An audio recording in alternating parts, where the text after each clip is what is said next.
Hello everyone, welcome to our channel. और हम लोग का क्वेश्चन है, why are decomposition reaction called the opposite of combination reactions, write equation for this reaction. Question का कहने का मतलब है कि डिकम्पोजिशन रिएक्शन जो होता है वो कॉम्बिनेशन रिएक्शन का जस्ट अपोजिट होता है। ऐसा क्यों होता है? तो अगर इसके बारे में हम लोग का आंसर करें तो कॉम्बिनेशन रिएक्शन क्या होता है, नाम से ही पता है, कंबाइन करेगा।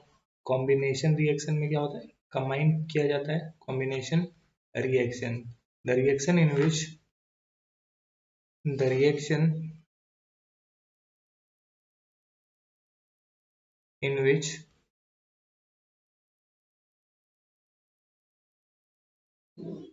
two or more substance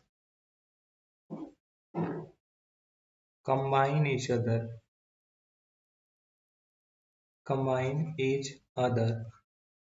and form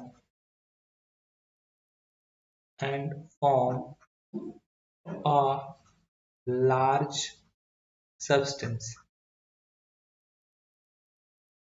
with with different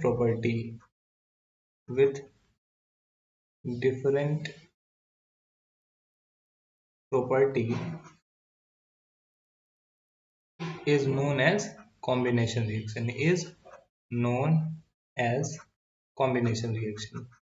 तो कॉम्बिनेशन रिएक्शन हो गया कि जब दो या दो से ज्यादा सब्सटेंस क्या होता है, एक दूसरे से अटैच हो जाए, एक दूसरे से कंबाइन हो जाए और एक लार्ज, एक बड़ा सा कंपाउंड बना है, तो उसको बोलते हैं हम लोग कॉम्बिनेशन रिएक्शन। लेकिन डिकम्पोजिशन रिएक्शन अगर देखें तो इसका जस्ट अपोजिट होता है। अपोजिट इसलिए होता है क्योंकि इसमें क्या होता है कि एक लार्ज सब्सटेंस जो होता है वो ब्रेक करता है और दो या दो से ज्यादा सब्सटेंस प्रोड्यूस करता है। The reaction in which the reaction in which a large in which a large compound break into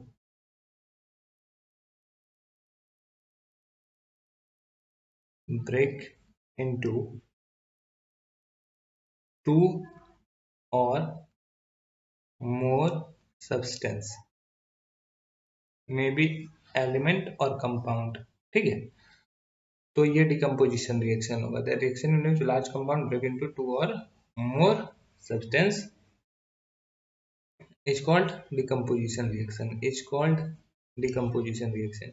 एक जगह पर क्या हो रहा है कि दो सब्सटेंस मिलकर एक सब्सटेंस बन रहा है और दूसरे जगह पर क्या हो रहा है कि एक सब्सटेंस ब्रेक होकर दो या दो से ज्यादा सब्सटेंस बन रहा है। अगर कॉम्बिनेशन रिएक्शन की एग्जांपल देखते हैं तो एक रिएक्शन बोल सकते हैं H2 plus Cl2 gives 2HCl। यहाँ देखो दो सब्सटेंस थे, एक हाइड्रोजन और एक क्लोरीन, दोनों में अटैच होकर हाइड्रोक्लोरिक एसिड बनता है। जबकि अगर वही बात करें दूसरे रिएक्शन की, तो दूसरे रिएक्शन में अगर डिकम्पोजिशन रिएक्शन का बात करें तो CaCO3 जब हम इसको 1000 डिग्री सेंटीग्रेड के अराउंड पर हीट करते हैं तो ये ब्रेक होकर CaO और CO2 बन रहा है। तो यहाँ पे क्या हो रहा है, यहाँ पे दो सब्सटेंस जुड़ रहा है, बल्कि यहाँ पे क्या हो रहा है, एक सब्सटेंस ब्रेक हो रहा है। तो ये एक दूसरे के अपोजिट है। यहाँ पे रिएक्टेंट में देखो दो प्रोडक्ट है और प्रोडक्ट में सिर्फ एक है, और यहाँ पे जस्ट उल्टा हो रहा है, यहाँ पे रिएक्टेंट में एक है और प्रोडक्ट में दो सब्सटेंस हम लोग को मिल रहा है। तो इसी वजह से यहाँ पर डिकम्पोजिशन रिएक्शन को कॉम्बिनेशन रिएक्शन का अपोजिट माना जाता है। आई होप ये आपको समझ में आया होगा। That's all, thank you.